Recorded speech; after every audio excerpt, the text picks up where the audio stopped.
নমস্কার বন্ধুরা, আমি রাকেশ। আপনারা দেখছেন ডাব্লিউ রাকেশ। বাঁকুড়ার থেকে মাত্র 50 কিলোমিটার দূরে এই জায়গাটি অবস্থিত। আপনারা যদি এই জায়গাটি দেখতে চান তাহলে আপনারা শেষ পর্যন্ত থাকুন। কদমতলী ড্যামের দূরত্ব প্রায় 50 কিলোমিটার। গাড়িতে গেলে সময় লাগে 1 ঘন্টাও কম, তাই বাঁকুড়া গেলে সহজে ঘুরে আসা যায়। এই ড্যামটি শালদিয়া অঞ্চলে অবস্থিত আর প্রাকৃতিক সৌন্দর্যের জন্য ইতিমধ্যেই বহু ভ্রমণ প্রিয় মানুষদের কাছে এটা জনপ্রিয় হয়ে উঠেছে। কদমতলী ড্যাম মূলত সেচ প্রকল্পের জন্য তৈরি করা হয়েছিল, তবে আজকে এটা শুধু কৃষিকাজেই নয়, পর্যটনের জন্য সমানভাবে পরিচিত। চারপাশে সবুজ পাহাড় আর ঘন জঙ্গলের ড্যামটি দৃশ্য সত্যি মন কেড়ে নেয়। এখানে আসলে আপনি দেখতে পাবেন জলরাশি, যেখানে অনেকে নৌকা ভ্রমণ কিংবা মাছ ধরার আনন্দ নেন।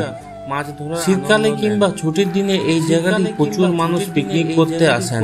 পরিবার, বন্ধু বা প্রিয়জনের সঙ্গে সময় কাটানোর জন্য জায়গাটা একদম উপযুক্ত।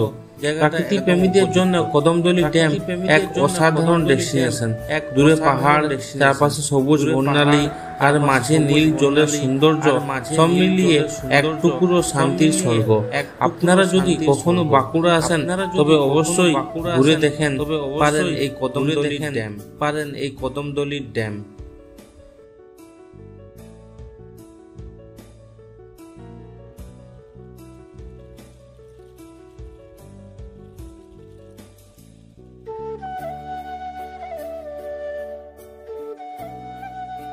এখানে কেন আসবেন? কারণ এই দৃশ্যটা দেখুন।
সাধারণত শীতকাল আর বর্ষাকালে জন্য ফেমাস।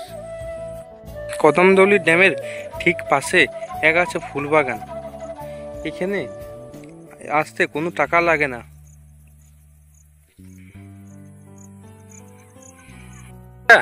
আপনাদের ফ্যামিলি নিয়ে আসতে পারেন।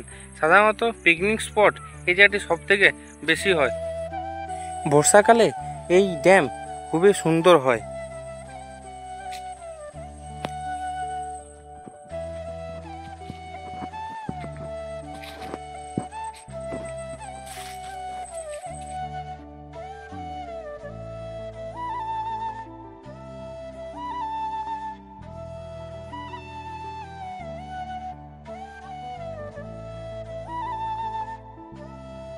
কদমতলী ড্যাম দেখতে আসার সঠিক সময় হচ্ছে বিকেলবেলা, কারণ খুব রোদ্দুরে কিছু ভাল লাগবে না, কিন্তু যেই বিকেল হবে দেখতে অসাধারণ লাগে।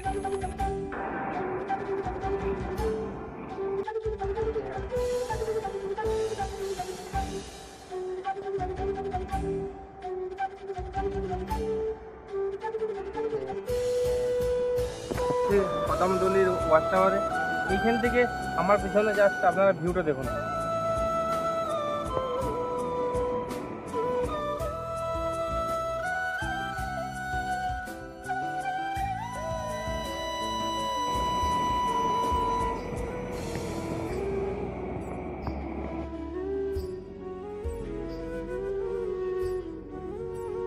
তো বন্ধুরা, আমাদের ভিডিও আজকে এখানে শেষ হলো।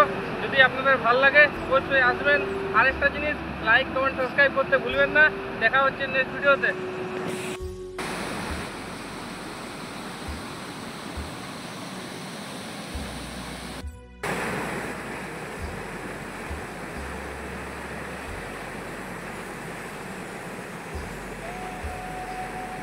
এই ছিল আমাদের আজকে ব্লগ। আমার ব্লগ যদি ভালো লাগে আপনাদের, অবশ্যই লাইক কমেন্ট সাবস্ক্রাইব করতে ভুলবেন না। চলো বন্ধুরা, দেখা হচ্ছে নেক্সট ভিডিওতে। টাটা।